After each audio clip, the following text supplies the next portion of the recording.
तो बेसिकली हमने OSI model की सारी लेयर्स को कवर कर लिया है। पहले मैं आपको कुछ बेसिक पॉइंट बताऊंगा और फिर आज के जो टॉपिक है उसके बारे में हम डिस्कस करेंगे। आज बहुत बड़ा टॉपिक नहीं है, एक शॉर्ट टॉपिक है, जितना जितना है टॉपिक उतना ही सेशन रखेंगे हम।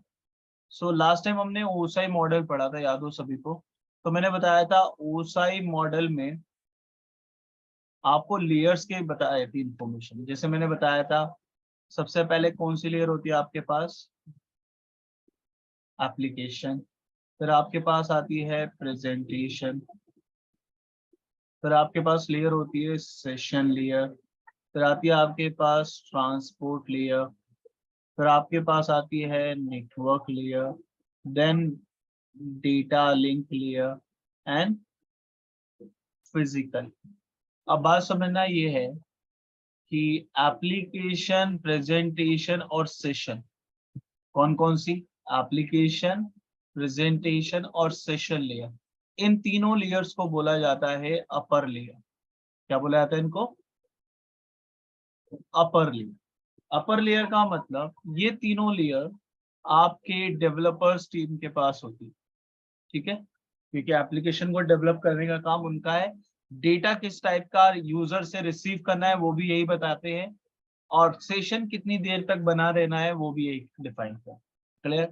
अब जो हमारे पास लेयर्स होती है वो कौन कौन सी है? हमारे पास लेयर होती है transport, network, data and physical. Clear? इन सभी लेयर्स को बोला जाता है लोअर लेयर। क्या बोलते हैं इनको? Lower layer. अच्छा, अब बात समझना, इंटरव्यूज में मोस्टली अगर आपका ओसाई उन्होंने पूछना स्टार्ट करा तो वो पूछेंगे पीडीयू क्या होता है। क्या पूछेंगे? पीडीयू क्या होता है? So PDU called protocol data unit. It's help to identify which type information add from each layers। ठीक है, कि हर लेयर से कितनी इंफॉर्मेशन है। तो ध्यान रखना, अब हर लेयर के पास अपना पीडीयू होता है। जैसे मैं बात करूं एप्लीकेशन, प्रेजेंटेशन एंड सेशन, इन तीन लेयर्स के लिए तो डेवलपर टीम है भाई। हमारे पास कहां से स्टार्ट होती है? Transport, network, data link and physically. अब क्लियर करना कि जब भी आपका डेटा ट्रांसपोर्ट लेयर पे होगा तो ट्रांसपोर्ट लेयर पे आपको कौन सा पीडीयू मिलेगा? पीडीयू का नाम क्या है? सेगमेंट। ठीक है, जब भी आपका डेटा नेटवर्क लेयर पे होगा तो हमें मिलेगा किस फॉर्म में पीडीयू डियर? पैकेट। जब भी आपका डेटा होगा डेटा लिंक पे तो कौन सा पीडीयू अवेलेबल होगा? फ्रेम। और जब भी डेटा होगा आपका फिजिकल लेयर पे तो डेटा अवेलेबल होगा किस फॉर्म में? बताइए, बिट्स में। तो कितने पीडीयूज होते हैं हमारे पास? 4, segment, packet, frame and bits. कई बार पीडीयू को वो बोलेंगे अरेंज करो, तो पहले आपको बता देंगे फ्रेम, जैसे उन्होंने बताया, पहले फ्रेम, फिर पैकेट, फिर बिट और फिर सेगमेंट। तो आपको इनको अरेंज करना होगा। आप क्या बोलोगे? सबसे पहले क्या आएगा? सेगमेंट, फिर क्या आएगा? पैकेट, ऐसे करके अरेंज करना है। क्लियर है? चलो, अब बात सुनो। आज का जो टॉपिक है उसका नाम है एनकैप्सुलेशन और डीकैप्सुलेशन। देखो, एनकैप्सुलेशन और डीकैप्सुलेशन को समझो, डेटा को रैप करना, और डेटा को जब रिसीव कर लिया जाए तो क्या करना पड़ेगा हमें? उस डेटा को अनरैप। तो ये कैसे करते हैं वो बात करनी है। सो मैं क्या बता रहा हूँ, हमारे पास दो यूजर है, एक यूजर यहाँ पर है और एक यूजर इस साइड है। इस यूजर का नाम है भाई बॉब, और ये यूजर है आपके लिए एग्जांपल के लिए सेम। अच्छा, कई बार मैंने जब ओसाई पढ़ाया होगा तो बताया होगा कनेक्टिविटी के बारे में। तो अभी जो मैं कनेक्टिविटी इन दोनों की करने वाला हूँ वो कौन सी कनेक्टिविटी करी है भाई? चेक करिए सभी लोग। वायर्ड, दोनों के पास। अब मैं क्या बोल रहा हूँ कि कई बार जब मैं ओसाई डिस्कशन कर रहा हूँ तो मैंने बोला होगा कि एक को मैं क्लाइंट की तरह एक्ट कराता हूँ और एक डिवाइस है जिसको मैं सर्वर बोलता हूँ। तो हमारे केस में क्लाइंट और सर्वर कौन है? क्लाइंट है बॉब और सर्वर कौन है? सैम। यानी सर्वर के पास सर्विसेज भी हो सकती है, एप्लीकेशंस भी हो सकते हैं, या कोई वेबसाइट भी हो सकती है एग्जाम्पल के लिए। ठीक है, तो मैं सैम को एक सर्वर की तरह एक्ट करा रहा हूँ और बॉब मेरा क्लाइंट है जो उस सर्विस को एक्सेस करेगा। सो बॉब क्या बोल रहा है, ब्रदर मेरे पास जो आईपी है ना वो है 10.10.10.1 और मेरा जो मेरा इंटरफेस का जो मैक एड्रेस है वो क्या है 000000008। ठीक है, तो इतना बड़ा मैक लिख सकते हो आप एग्जाम्पल के लिए, तो मैं नहीं लिखने वाला, मैंने इसका मैक एड्रेस क्या लिख दिया 00A। अच्छा, सैम क्या बोल रहा है, भाई मेरे पास आईपी है 10.10.10.100 फॉर एग्जाम्पल, और इसका जो मैक एड्रेस है वो क्या है 000B। बिना आईपी और बिना मैक एड्रेस के कम्युनिकेशन हो सकता है? नहीं। तो मैं क्या बोल रहा हूँ, बॉब को ये सर्वर एक्सेस करना है और सर्वर पे मैंने एक वेबसाइट बना रखी है फॉर एग्जाम्पल, इस वेबसाइट का नाम है http://ccna.com वेबसाइट का। डन, ये वेबसाइट अवेलेबल है, इस वेबसाइट को वो एक्सेस करेगा। कैसे एक्सेस होगा? अब बॉब बोल रहा है ब्रदर मुझे वेबसाइट एक्सेस करनी है, तो इसने एक एप्लीकेशन ओपन करी फॉर एग्जांपल गूगल क्रोम, और गूगल क्रोम में इसने टैब नंबर 1 ओपन करा और उस पर क्या लिखा सीसीएनए वेबसाइट पे एंटर कर दिया। अब बॉब ने क्या बोला, ब्रदर आपने एक डेटा बनाया है, ये सुनो, और किसकी हेल्प से ये डेटा बना है? एप्लीकेशन की हेल्प से, और इसके अंदर जो डेटा है फॉर एग्जाम्पल सीसीएनए नाम से। अब ये डेटा कहाँ से मिला है आपको? प्रेजेंटेशन से। अब प्रेजेंटेशन लेयर के बाद इस डेटा को सेंड करने के लिए कनेक्टिविटी उसने चेक करी, तो इंटरनेट ऑन है, सेशन में काम कर दिया। अब इस डेटा को बॉब को किसके पास भेजना है? सैम के पास। अब वो कौन सी लेयर पे जाएगा सबसे पहले आपके लिए? ट्रांसपोर्ट। और ट्रांसपोर्ट लेयर पे जाके चेक करेगा भाई कि आपने जो वेबसाइट एक्सेस करी है ये वेबसाइट कौन सी सर्विस यूज कर रही है। तो चेक करके बताइए क्या नाम है सर्विस का? HTTP। HTTP का नाम क्या होता है? Hyper text transfer protocol. और ये बैकएंड में कौन सा प्रोटोकॉल यूज होता है? TCP। तो इस डेटा के साथ ट्रांसपोर्ट लेयर ने क्या बोला कि भाई जो आप डेटा भेज रहे हो, जिस डेटा के अंदर क्या है CCNA, उस डेटा के अंदर इसने कौन सा प्रोटोकॉल ऐड कर दिया भाई? TCP। अब सेशन लेयर क्या काम करेगा फिर? सेशन लेयर इसी ट्रांसपोर्ट के साथ काम करता है, ये दोनों एक साथ काम करते हैं, और इस TCP के बाद वो क्या लगा देता है? एक सोर्स पोर्ट नंबर और एक डेस्टिनेशन पोर्ट नंबर। तो सोर्स पोर्ट नंबर इस एप्लीकेशन के थ्रू निकालेगा और डेस्टिनेशन पोर्ट इस टैब के थ्रू। तो सोर्स पोर्ट क्या ले रहा है? रेंडम, क्योंकि एप्लीकेशन तो कोई भी हो सकती है, लेकिन डेस्टिनेशन के लिए कौन सा पोर्ट नंबर होना चाहिए? HTTP का पोर्ट नंबर क्या था? सभी को याद है? बताइए HTTP का पोर्ट नंबर क्या बताया था मैंने? हाँ जी, HTTP का पोर्ट नंबर क्या है? 80। तो डेस्टिनेशन पोर्ट इज 80। तो सेशन और ट्रांसपोर्ट ने दोनों ने काम करा साथ में। अब ये डेटा रीच हो गया, ये डेटा क्या बोल रहा है कि now we are going to next layer, और नेक्स्ट लेयर का नाम क्या लगा दिया इसने? नेटवर्क। अब नेटवर्क लेयर ने बोला कि भाई आपने डेटा बनाया, ठीक है, उस डेटा में क्या था वो डेटा टाइप भी पता चला, फिर सेशन बनाने के लिए पोर्ट नंबर, और डेटा को रिलायबली यानी सक्सेसफुली डिलीवर कराना, और बाद में उससे एक्नॉलेज लेने के लिए भी किसको बुलाया? TCP को, यानी ट्रांसपोर्ट का भी काम हो गया। अब ये डेटा गया नेटवर्क लेयर पे। अब नेटवर्क लेयर ने बोला आपका डेटा जाएगा फ्रॉम बॉब टू सैम के पास, या आप बोल सकते हो फ्रॉम क्लाइंट टू सर्वर के पास। लेकिन क्या लगेगा आपके डेटा में? नेटवर्क लेयर पे क्या लगाया था हम लोगों ने? IP header. क्लियर है? अब IP हेडर के अंदर क्या क्या इंफॉर्मेशन थी? सबसे पहले क्या लगाते थे?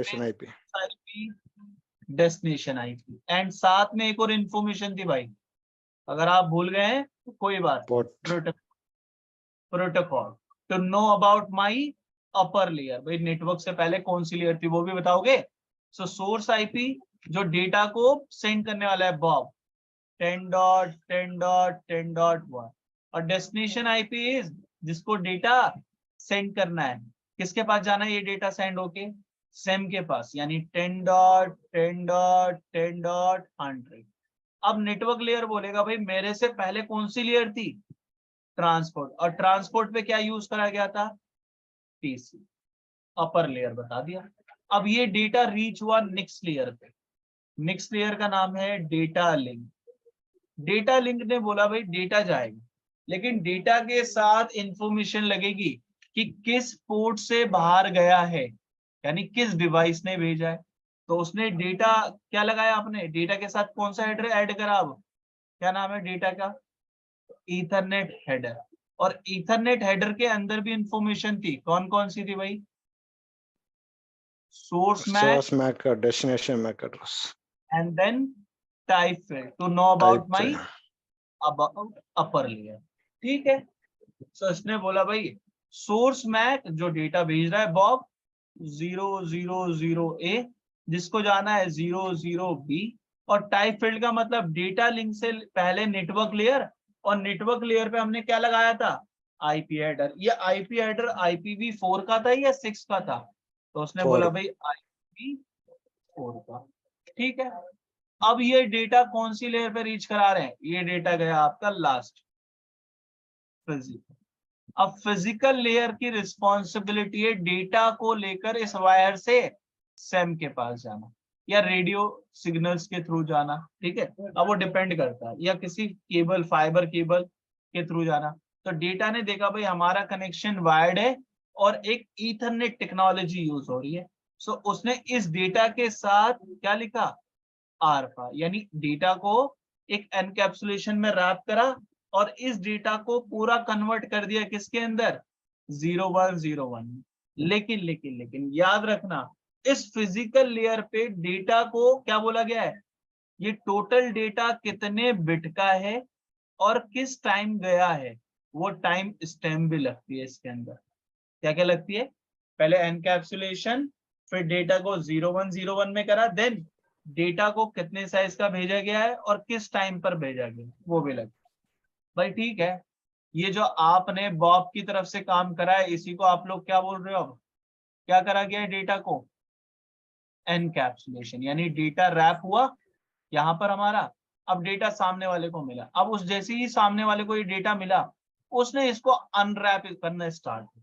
अब डेटा उसको सबसे पहले कहां पर रिसीव हुआ है, पोर्ट पे, यानी पोर्ट का मतलब वो कौन सी लेयर का बात कर रहा है भाई, किस पे रिसीव हुआ है, फिजिकल। फिजिकल पे उसने आपके डेटा को उठा लिया, उसने बोला ठीक है मैंने आपका डेटा रख लिया है, ये रहा भाई आपका डेटा। अब ध्यान से समझना इस प्रोसेस, ये डेटा लेके आ गया, आपने बोला ये मेरा डेटा है। उसने क्या देखा सबसे पहले आपके डेटा में, उसने देखा भाई आरपा लिखा हुआ आ रहा है। आरपा मीन्स उसको आरपा से क्या पता चला, आरपा से पता चला ये पर्सन एक ईथरनेट टेक्नोलॉजी पे है।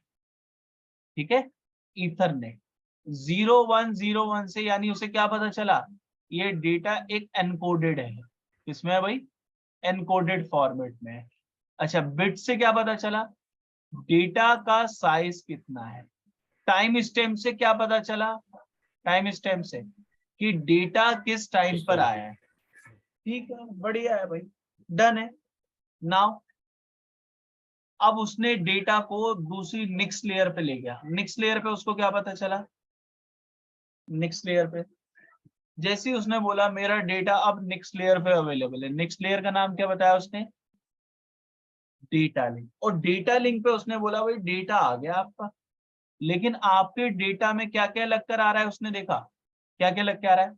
सबसे पहले पता चला ईथरनेट हेडर, और ईथरनेट हेडर क्यों लगा, ईथरनेट टेक्नोलॉजी थी, डन है। फिर पता चला सोर्स मैक, यानी किसने डेटा को सेंड करा है, ए ने। डेस्टिनेशन मैक किसके लिए आया है, तो उसने चेक करा मेरा ही मैक है, यस और नो। अच्छा, फिर उसने चेक करा टाइप फील्ड, टाइप फील्ड का मतलब IPv4, IPv4 का मतलब कि जो मेरी नेक्स्ट लेयर है, यानी नेक्स्ट लेयर का नाम क्या है उसकी, नेक्स्ट लेयर क्या है जो अब आने वाली है हमारे पास? Next layer network layer. Network layer पे उसे पता चला IPv4 से रिलेटेड इंफॉर्मेशन है। ठीक है भाई, अब डेटा उसने उठा लिया आपका यहां से, ये लो। अब इस डेटा के अंदर क्या चेक करा कि भाई डेटा को सेंड करने वाले की आईपी क्या है, रिसीव करने वाले की आईपी क्या है। तो रिसीव करने वाले में चेक करा क्या है मेरी आईपी 10.10.100, इट्स अ मी। और इसने देखा IPv4 का हेडर, यस यही मैंने एक्सेप्ट करा था। अच्छा, फिर चेक करा प्रोटोकॉल, और प्रोटोकॉल में पता चला TCP, यानी उसने बोला अब जो नेक्स्ट लेयर आएगी उसमें कौन सा प्रोटोकॉल होना चाहिए भाई? TCP। तो उसने बोला नेक्स्ट लेयर इज, क्या नाम है नेक्स्ट लेयर का? ट्रांसपोर्ट। और ट्रांसपोर्ट में वो एक्सेप्ट कर रहा है किससे रिलेटेड इंफॉर्मेशन हो? TCP से। और ट्रांसपोर्ट के साथ ही कंबाइंड होगी कौन सी लेयर भाई? Session layer. ठीक है, चेक करो। ओहो,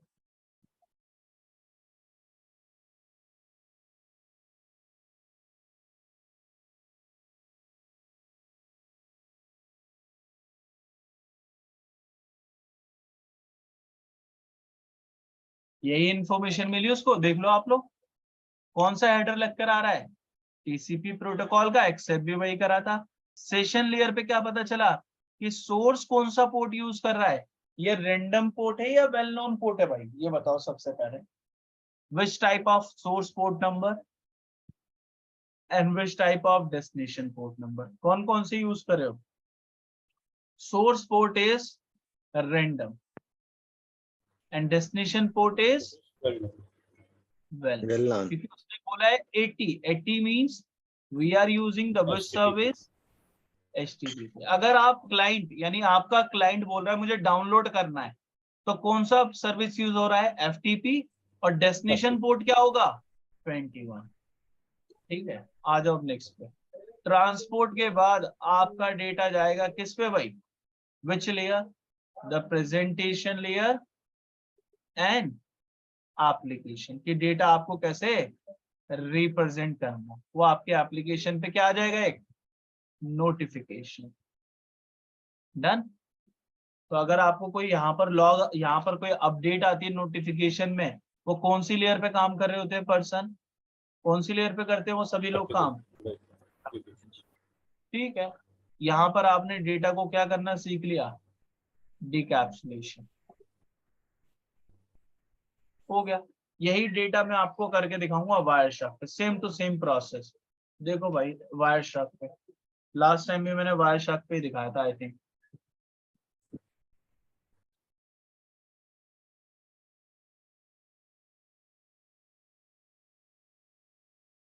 वेट करो,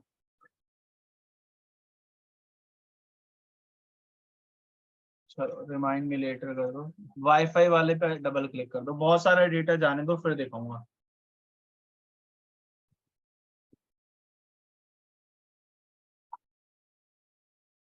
जा रहा है भाई? स्टॉप कर दो। सबसे पहले आप TCP का डेटा ढूंढने आ गए फॉर एग्जाम्पल, या आप ढूंढने आ गए HTTP, या आप ढूंढने आ गए HTTPS, या आप ढूंढने आ गए FTP, या आप ढूंढने आ गए DNS। तो आप ढूंढ सकते हो किसी भी नाम से, आपको सर्विस का नाम पता होना चाहिए बस। या आप पोर्ट नंबर लिखकर भी कर सकते हो, लेकिन उसके लिए कुछ कमांड चलानी होती है। जैसे मैंने लिखा पोर्ट, पोर्ट नंबर, और फिर पोर्ट नंबर के बाद कुछ सिंबल लगाओगे, then you can write down your port number. तो वायरशार्क एक अलग पोर्ट से, लेकिन मैं आपको कुछ बेसिक पढ़ा रहा हूँ बस। अब सबसे पहले आप वायरशार्क पे करने से पहले अपनी इंफॉर्मेशन लाओ। CMD में चलते हैं सबसे पहले, और मैं यहाँ पे कमांड क्या लिखूंगा? ipconfig/all। डन है। और एक नोटपैड यूज करूंगा आप लोगों के लिए। तो सबसे पहले मैं अपना IPv4 एड्रेस उठा लूं, ये रहा भाई। डन। तो ये मेरा IPv4 एड्रेस आ गया, दिख रहा है सभी को? IPv4 address. फिर मेरा मैक एड्रेस, तो ये आ गया मेरा फिजिकल मैक। ओहो, ये लोग डन है इतना मैक एड्रेस। बताइए सभी को, फिजिकल और IPv4 आ गया। अब मैं क्या बोल रहा हूँ बात सुनो। अब मैं आपको google.com खोल के दिखा दूं भाई। google.com ओपन कर दिया, डन है, इस क्लोज कर दो, दोबारा स्टार्ट करते हैं इसको एक बार। बस मुझे google.com को रिफ्रेश करना है ताकि एक दो रिक्वेस्ट चली जाए। हो गया, वायर शार्क पे चली गई होगी, स्टॉप कर दो। मैंने क्या लिखा है यहाँ पर, TCP एंटर। तो बहुत सारा डेटा जाते हुए दिख रहा है आप लोगों को, डन है। मैं किसी को भी कैप्चर करके दिखा सकता हूँ आपको। चलो, आपने बोला सिर्फ HTTP दिखाओ, तो ये लो भाई HTTP एंटर, तो HTTP आ जाएगा। एस से बोलोगे तो एस, तो मैंने अभी लिखा है सिर्फ TCP, डन। तो मेरी आईपी है 192.168.0.106, तो सोर्स में मेरी आईपी दिखाऊंगा, तभी तो समझ पाओगे ना, ये सर नो। चलो अब दिखा रहा हूँ।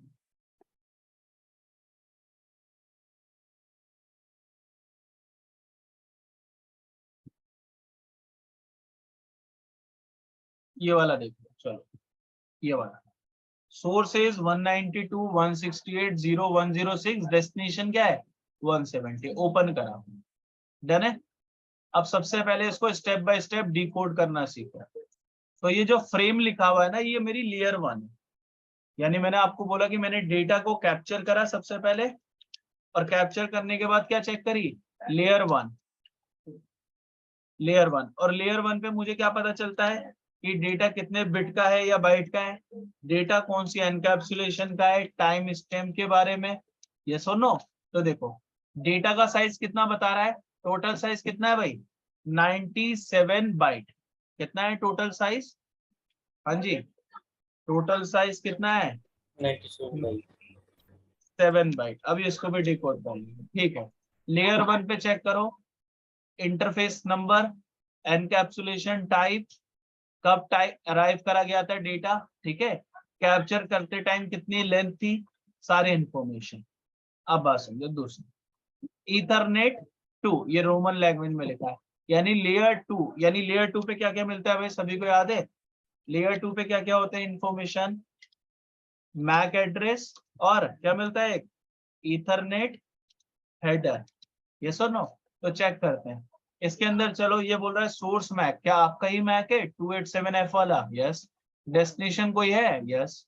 टाइप फील्ड में IPv4, यानी ये क्या बोल रहा है कि जब आप लेयर 3 पे जाओगे तो लेयर 3 पे कौन सा हेडर चेक करना भाई, IPv4 का हेडर, ये सुनो, जिसमें क्या आईपी होंगी, किस किस की इंफॉर्मेशन होगी, सोर्स आईपी और डेस्टिनेशन आईपी। चेक करते हैं यही है क्या, लेयर 2 के बाद लेयर 3 की इंफॉर्मेशन, इंटरनेट प्रोटोकॉल वर्जन 4, और चेक करो सोर्स एड्रेस डेस्टिनेशन, और प्रोटोकॉल कौन सा बता रहा है भाई, कौन सा प्रोटोकॉल यूज हो रहा है, TCP। और 6 का 6 क्या बताता है कि प्रोटोकॉल नंबर क्या है, इस TCP का प्रोटोकॉल नंबर क्या है। चलो अब आ जाओ लेयर 4 पे चलते हैं, लेयर 3 हो गया, लेयर 4, लेयर 4 पे क्या पता चलता है भाई, प्रोटोकॉल के बारे में प्लस पोर्ट नंबर के बारे में। तो चेक करो लेयर 4 पे, लेयर 4 पे सोर्स पोर्ट, ये रैंडम है या वेल नोन है, ये बताओ, वेल नोन है या रैंडम है भाई, चेक करके बताओ दोबारा, ये पढ़ाया है मैंने आप लोगों को, ऐसा नहीं है, कोई बता सकता है सोर्स पोर्ट रैंडम है या वेल नोन है, सोर्स कोड रैंडम है, डेस्टिनेशन से रैंडम है। वेल नोन है। डेस्टिनेशन पोर्ट इज 443, कौन सी सर्विस है ये, HTTPS। HTTPS, ठीक है। और उसके साथ में कुछ फ्लैग्स भी जा रहे हैं, दिख रहा है, फ्लैग ओपन करो, जितने मैंने फ्लैग बताए थे सब है यहाँ पर, चेक करो, sync, fin, push, reset, urgent point, acknowledge, बाकी ये तीन आपके काम के नहीं है। और अभी कौन कौन से फ्लैग को ऑन करा गया है, पुश और एक्नॉलेज, यानी डेटा मैं रिसीव करने के लिए एक्नॉलेज कर रहा हूं, और पुश का मतलब मैं डेटा को सेंड भी कर रहा हूं, बताया था ना पुश का मतलब।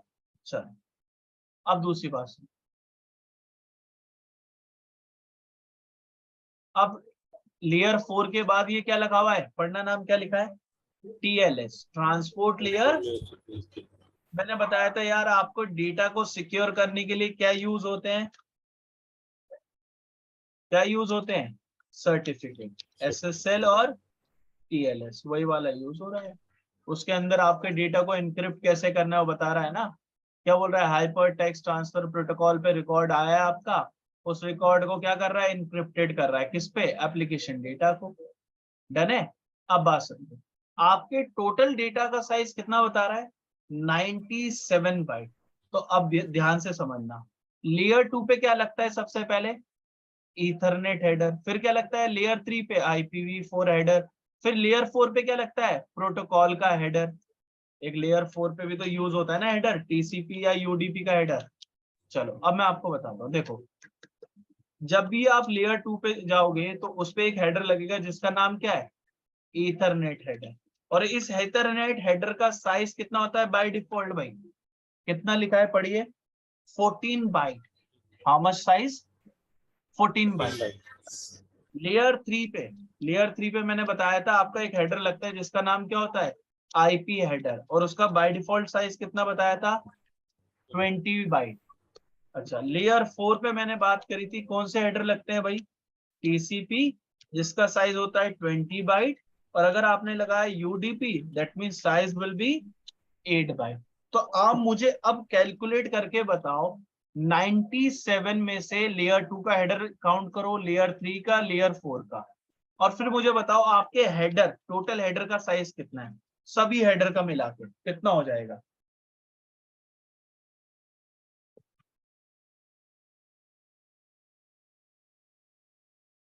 देखो ईथरनेट का 14 जो लेयर 2 पे लगा है, लेयर 3 पे IP 20, लेयर 4 पे TCP है, सो अगेन 20। सो टोटल कितने साइज का हेडर लगा है भाई, कितने साइज के हैं, 54 बाइट। और 97 में से अगर माइनस कर दो तो कितने साइज का डेटा भेजा गया है, कोई बता सकता है मुझे, हाउ मच साइज डेटा। हाँ जी, कितने साइज का, 43 बाइट। यस और नो, सो सेम ऐसे ही आप कैलकुलेट कर सकते हो। देखो यहाँ पर लिखा हुआ भी दिख रहा है ना यार, ये देखो ये क्या बता रहा है, क्या लेंथ है आपके डेटा की, हाँ जी, length of your data how much, 43 byte. भाई कैलकुलेट आपने ही करा, मैंने तो करा नहीं है ना, यस और नो। जी। चलो एक और करके दिखा देता हूँ, ये तो एक्नॉलेज है, एक्नॉलेज करते टाइम थोड़ी ना बोलोगे, सेंड वाला दिखा देता हूँ आपको, इसमें डेटा नहीं गया आपका। हाँ जी, ये लेंथ कितनी दिखा रहा है, 38 दिखा रहा है। काउंट करो, काउंट करो और बताओ ये सही बात है या गलत बता रहा है, काउंट करके बताओ अपने आप। देख लो ना आपके पास कौन कौन से हेडर लगे, लेयर 2, लेयर 3, लेयर 4, काउंट करो। और टोटल डेटा यहाँ पर बता रखा है, यहाँ से उसको माइनस कर देना, कितना आएगा पहले वो बताओ फिर मैं बताऊंगा। हाँ जी, कितना आएगा टोटल हेडर का साइज, कोई बता सकता है, सभी हेडर का टोटल साइज कितना होगा, लेयर 2, लेयर 3, लेयर 4 के हेडर्स का। हेलो, आशुतोष, आशीष, सुरेश, और कौन है भाई, ऋषभ, और हाँ बताइए कितना आएगा, लेयर 2 पे 14, लेयर 3 पे कितना होगा, 20। 20 भाई देखिए गलत भी बताएंगे चलेगा, 20 प्लस 20 20 54, 54 माइनस 92 कितना बचेगा रिमेनिंग, काउंट करके बताओ, मैथ सही होनी चाहिए बस। 8 38 चेक करें, मैथ सही होनी चाहिए, चेक कर लेते हैं। 92 माइनस 54 कितना है भाई, हाउ मच, 38 38। चलो चेक भी कर लो, आप लोगों ने ही बताया है, वेरीफाई करो। इसकी लेंथ कितनी बता रहा है डेटा में, how much length your data, 38 calculate करना सीख लिया कि डेटा कितना है और हेडर कितना है। ऐसी आपको एक दो और एग्जांपल दिखा देता हूँ, ये करके देख के बताओ मुझे भाई, यहाँ पर बताओ कितना कितना आएगा डेटा का साइज। चलो रुको, मैं अभी 1 मिनट रुको, ये तो आपने देख लिया ना, 1 मिनट रुको।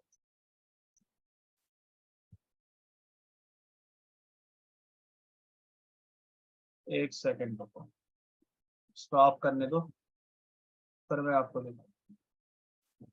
नहीं तो आधे बंदे ऐसे होंगे जो करेंगे ही नहीं।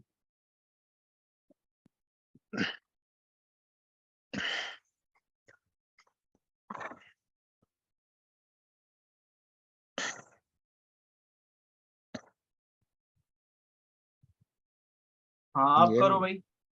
हाँ इस वाले हेडर को डिकोड करके बताओ इसको। करो सभी लोग, क्विकली करो।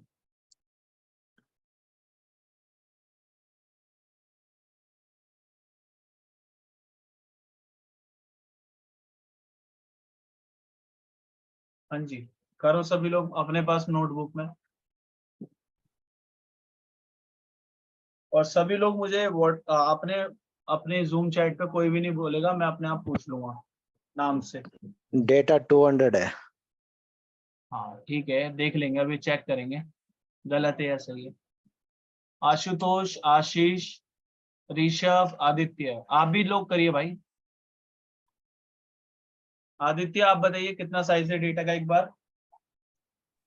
आशुतोष आप भी चेक करिए।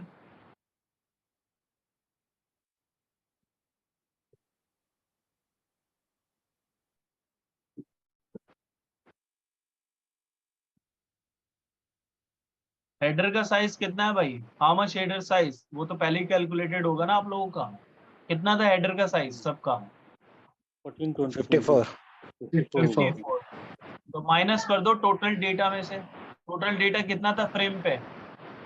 254 तो 254 माइनस करो, कितना रहेगा? 200 रिमेनिंग कितना रहेगा? 200 चेक करो 200 लेंथ।